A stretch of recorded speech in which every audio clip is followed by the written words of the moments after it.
We're going to talk about the different factoring methods and how you decide on which factoring method you're going to use. So the first method we're going to discuss is greatest common factor. In the expanded form, right here in this column, this is the expanded form. How many terms can it have? 2 or more terms. So the factored form, you always have one set of parentheses and you pull the GCF to the very front. So an example, 20x squared minus 15x, both of those have a common factor. You could divide both of those by 5 and they both share an x, so you would pull that to the very front. Difference of squares, you can only have 2 terms in the expanded form, and it has to be a subtraction symbol. So I noticed that 4x squared minus 25, that has 2 terms and there's a minus sign in between them.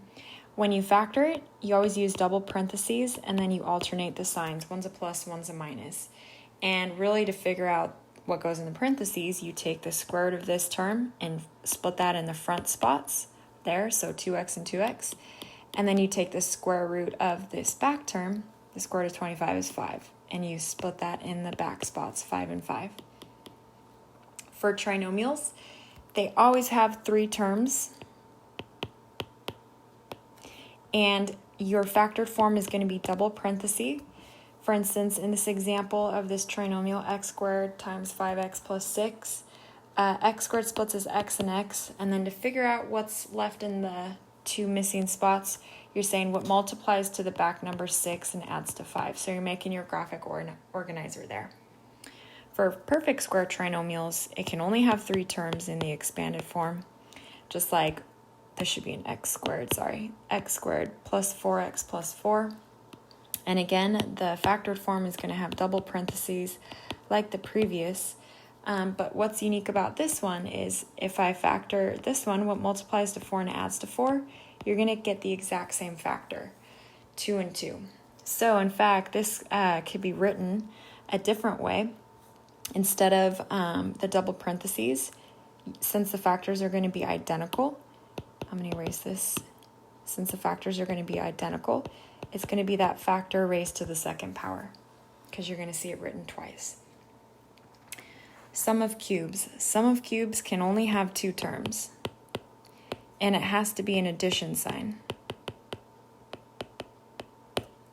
So you'll notice that the x to the third plus 8 has 2 terms, it has to have an addition sign, and you have to be able to take the cube root of each term. So I have to be able to take the cube root of this term and the cube root of 8 as well.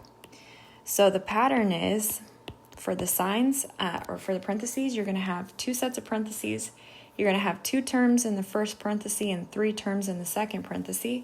And for the signs, you follow the same SOP, so same.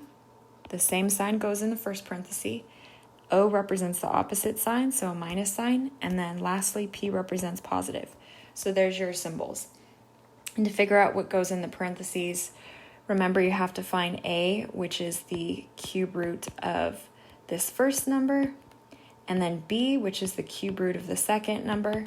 And so you plug in A plus B, A squared minus AB plus B squared. That's the pattern. Differences cubes can only have 2 terms. Subtraction sign. You have to be able to take the cube root of both terms.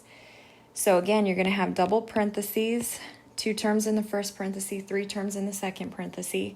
You're following the sign pattern of SOP, so same. So since it was a minus sign right here, the same sign would be a minus.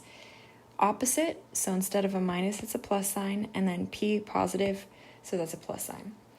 So again, you have an A, a B, A squared, AB, and B squared. And how do you find A and B? A, you take the cube root of the first term, and then B, you take the cube root of the second term. Factor by grouping always has 4 terms, and really you are factoring the first pair by GCF and the second pair by GCF. So it all depends on the example that you're given, but for the most part, most of them can be factored as double parentheses. However, if one of these parentheses can be factored further, you might end up with 3 sets of parentheses. So if I look at these examples, the only goal is to decide which factoring method you would use. So for number 1, I notice there's 2 terms, there's a subtraction sign in between them, and I could take the square root of both of those terms. Because the square root of x squared is x, and the square root of 16 is 4, so this is difference of squares. Number 2, there's only 2 terms, there's a minus sign in between them, and I could take the cube root of each term. So this is the difference of cubes. The next one, I have 2 terms, there's a minus sign in between them. It is definitely not the difference of squares because 18 is not a square, and neither is 20. These are not cubes because you can't multiply a number 3 times by itself and get 18. So the factoring method here would be GCF. They both have a common factor. You could divide both of them by 2, and they share x squared. For number 4, I notice there's 3 terms in the form of x squared, x, and a constant. So this would be trinomials. And lastly, I see that there's 4 terms. So this is where you would group the first 2 and the last 2. So this would be grouping.